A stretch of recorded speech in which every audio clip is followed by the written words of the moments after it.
నమస్తే పామునన్న.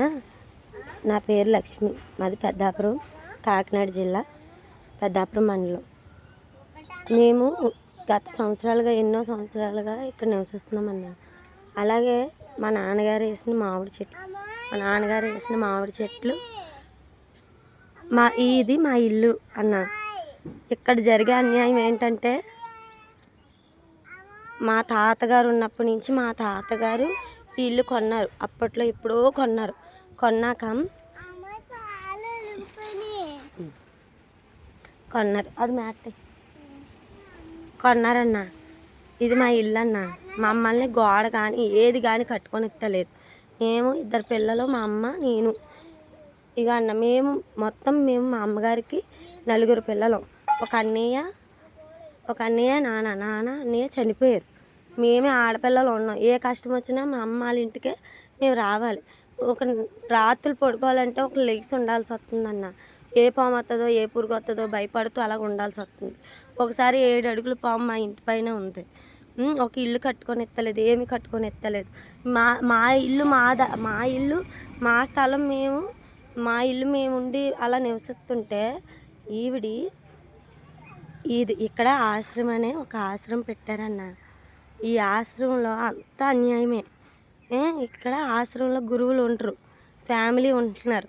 ఈ గురువు గారు ఒక అతన్ని పెంచుకొని అతనికి ఇదంతా ట్రస్ట్ కింద కాకుండా ఇల్లు కింద ఉండేలాగా రాసిచ్చాడో లేదో మనకు తెలియదు అన్న. వీళ్ళు ఏంటంటే వెనకాల పెద్ద దొడ్డు ఉంది.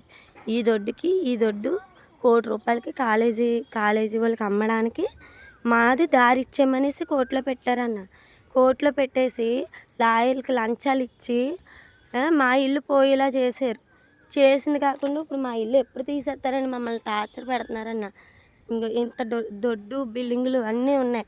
వాళ్ళు ప్రశాంతంగా రాత్రి పగలు ప్రశాంతంగా ఇంట్లో పడుకుంటే మేము ఏ పాము వస్తుందో ఏ పురుగు వస్తుందో అని అలా భయపడుతూ ఏడుతూ ఇల్లు పోతుందేమో, మా నాన్న పెట్టింది అంతా పోతుందేమో, మా నాన్న వేసిన చెట్లు పోతాయేమో అని మేము అలా ఏడుతూ బతుకుతున్నామన్న. ఈ ఇల్లు కూడా లేకపోతే మేము ఎక్కడికి వెళ్తామన్నా? జగన్ హయాంలో మేము ₹1,00,000 అపార్ట్మెంట్కి కట్టాము. అది కూడా ఇవ్వలేదు మాకు. మా నాన్నగారు చచ్చిపోయారు, అదేమో బ్యాంక్ వేసేసారని ఏది ఇవ్వలేదు. మేము ఇంకా ఆడపిల్లలు మేము ఎక్కడికి వెళ్తామన్నా? ఆడపిల్లలం అయిపోయాం. మేము పిల్లల్ని నట్టుకుని మేము ఆడపిల్లలు ఎక్కడికి వెళ్తాము? మా అత్తగారు వాళ్ళు కట్నాలు ఇవ్వలేదని మమ్మల్ని చూడరు. మేము అక్కడ ఏ రికార్డింగ్ డ్యాన్స్లోనూ బతుకుతున్నాం. ఇలా బతికినప్పుడు మాకు దారి లేకుండా చేస్తే మేము ఎలా బతకాలన్నా? ఇదన్నా జరుగుతుంది. ఈ హయం ఏదన్నా సరే ఇలాగే జరుగుతుంది. ఎక్కడన్నా సరే ఇదే జరుగుతుంది. ఒక లాయర్కి లంచం ఇచ్చాడు, లాయరు వాళ్ళ ద్వారాగా వాదించడం.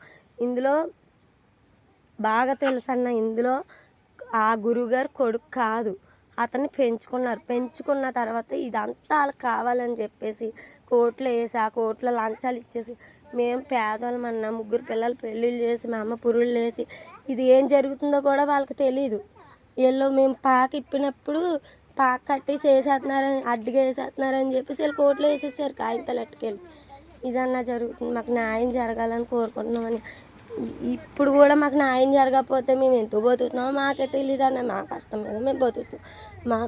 నా పిల్లలతో నా పిల్లలు అట్టుకుని రెక్కల మీద మేము బతుకుతున్నాం. ఒక స్థలం లేదు, ఏమీ లేదు. మాకు సావే దిక్కన్న. ఇది కూడా పోతే